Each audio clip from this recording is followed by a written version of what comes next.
Welcome to another episode of the Speakeasy Health Podcast, where we speak about hormone health topics in an easy way. In today's episode, I want to talk to you about a topic that has been incredibly important to me and has helped me improve my health considerably for the past almost 3 years since I've been practicing it. This practice that I want to talk to you about today is called the Fertility Awareness Method or cycle tracking. And what I want to do today in this episode with you is actually teach you unscripted, raw and unedited what you need to know about Fertility Awareness Method, how to practice it, how to start. So basically, I'm giving you a crash course into understanding your cycle better. And then by understanding your cycle better, you're doing so much more than just knowing when your period comes or if you ovulate. You're increasing your self-esteem, you're increasing your body literacy, you're more aware of your sexuality, you are more in tune with your gynecological health, you'll be better prepared if you want to achieve pregnancy, you'll be better prepared if you don't want to achieve pregnancy. You'll understand that there is not just the birth control pill and hormonal contraceptives that actually can allow you to practice safe sex without getting pregnant.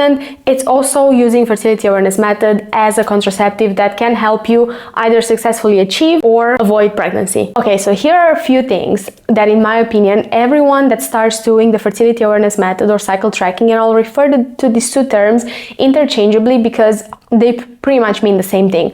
So here's a few things that you need to know, and anyone that wants to use Fertility Awareness Method needs to know. The Fertility Awareness Method or cycle tracking is a practice of tracking your cycle on a day-to-day basis by using particular markers that would indicate whether you're fertile or you're not fertile. The most well-known markers that people use when they're trying to achieve or avoid pregnancy are basal body temperature, cervical fluid or cervical mucus. Again, you'll hear me use these two terms interchangeably, as well as cervical position. These three markers are the markers that are the most reliable sources to understand when your fertility window is open versus when it's closed, when can you get pregnant versus when it's safe to have sex if you don't want to get pregnant. It's really worth noting that if you are having sex with multiple partners, Fertility Awareness Method is not going to protect you against sexually transmitted diseases. So it's really important to use a proper barrier method in those instances. For this reason, the method is practiced mostly by couples that are together for a while. I think you can look at it like this. If you're in a partnership and you want to practice safe sex without the use of a barrier method like a condom, you can use the Fertility Awareness Method to avoid pregnancy while at the same time learning about your body. In the other instance, if you want to practice safe sex, but you don't want to get pregnant, and if you have multiple partners, I would recommend that you use a barrier method. But nonetheless, you can still practice cycle tracking and the Fertility Awareness Method because, as I mentioned, it has multiple benefits. It will prepare you better for when you go into menopause. It will give you an overview of gynecological health. So if you have any cycle issues, any kind of period irregularities, it will help you understand where does the cycle break and where you can focus your attention in order to actually heal the symptoms. It will give you a different option and alternative for birth control. It will help you understand yourself better, increase body literacy, and all the other benefits that I mentioned earlier. So now we know that there's these three different markers that you have to understand in order to be able to track your cycle or practice the Fertility Awareness Method.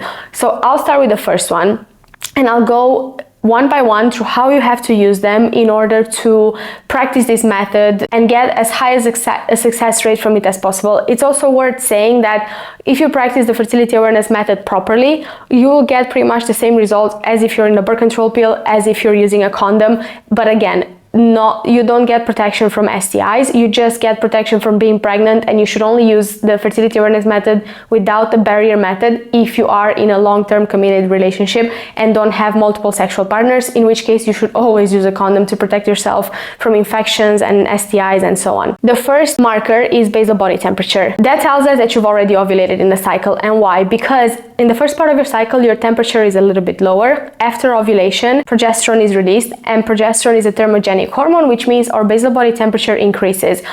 But the basal body temperature can only be used to confirm ovulation after it happens. So if you're not using the Fertility Awareness Method to avoid pregnancy or to achieve pregnancy, and you just want to know if you ovulated in that month, let's say if you want to get a PCOS diagnosis, then this is a perfect metric to use, tracking your basal body temperature if you want to confirm that ovulation has happened. Typically, basal body temperature increases by about 0.5 degrees Celsius. The second metric to use to understand your cycle is to track your cervical mucus. Now, that is a little bit more complicated to track because there's different types of cervical mucus. There is fertile cervical mucus and there is infertile cervical mucus. Cervical mucus helps you open and close the fertile window, which means it's going to tell you exactly the days in which you can have sex without the barrier method and you're not going to get pregnant. And it's going to tell you exactly the days in which you should have sex in order to get pregnant.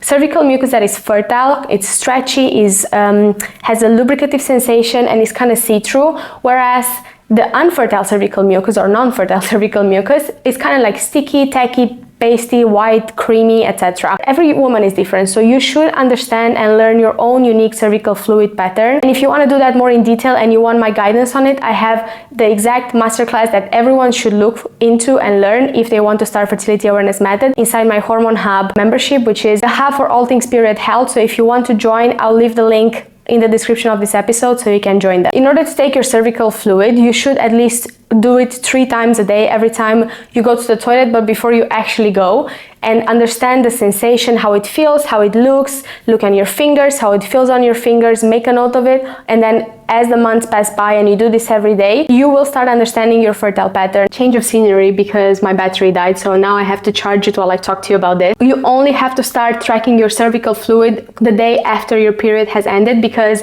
when you're on your period, so when you're on your bleeding, your menstruation phase, there's so much fluid in there and so many other things mixed up with the period blood that you're not gonna know what is cervical fluid, what is endometrial lining, what is period blood, what is everything else that you shed while you're on your period. The third marker of fertility, which some women choose to use and engage when they're doing the Fertility Awareness Method, but it's a bit more advanced, so it might take a while. I'm doing the Fertility Awareness Method for about 3 years and I'm trying to get the hang of this. I have nails, so you'll understand in a second why I can really do that, but it's cervical position. When it's soft and low and it's open, that's when you're most fertile. When it's high and closed and tight and it feels kind of like, you know, you should look at the tip of your nose, and they always say like you have to press on it, and that's exactly how the cervix will feel. If it's high and closed, it's a little bit harder, but when it's soft and open and low, then it's when you're most fertile. So you can just do this by using your finger and by kind of using the tip of your finger.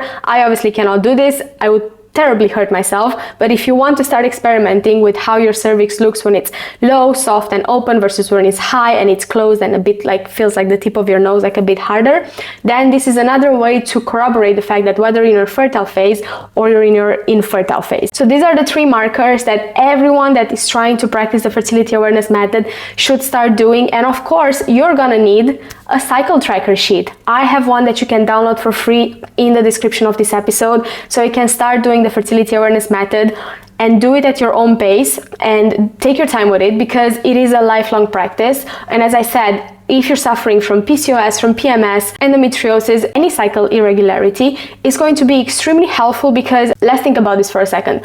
Let's say you're not ovulating, but your doctor is kind of trying to diagnose you with PCOS. And ovulatory cycles is one of the main criteria for diagnosing PCOS, alongside with high androgens and polycystic ovaries. I have a completely different video on how to diagnose PCOS, which you can have a look at here. I'm just going to pop it in here. And if you're interested to learn more about PCOS, just have a look at that video.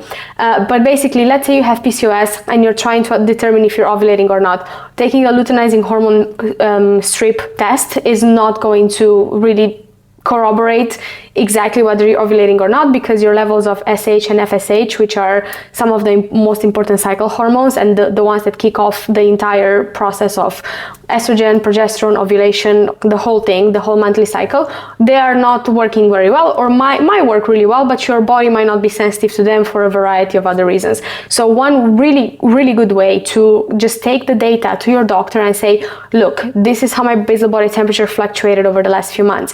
This is how my cervical pattern has been looking. This is how long my cycles have been. This is how terrible my PMS has been in the past few months. Please take all this data and do your medical tests, and let's corroborate together that indeed I have PCOS. So that is one very tiny example, but extremely impactful and significant in how you can use all this data that you gather from cycle tracking to actually support your medical provider or yourself or your friends or your family or whoever you need to support through this process to actually understand more about their cycle and about their health. And to make things super easy for you, as I said, I'm gonna leave a cycle tracker link in captioning here, because I know that so many apps have paid cycle trackers, or you need to pay a subscription, or you need to pay to get it initially, and I didn't like any of that. So what I'm gonna do is I'm gonna leave a free cycle tracker in here, where you can start with basal body temperature and cervical mucus, learn those patterns first, document yourself, and as I said, you can join my membership where you can actually learn a lot about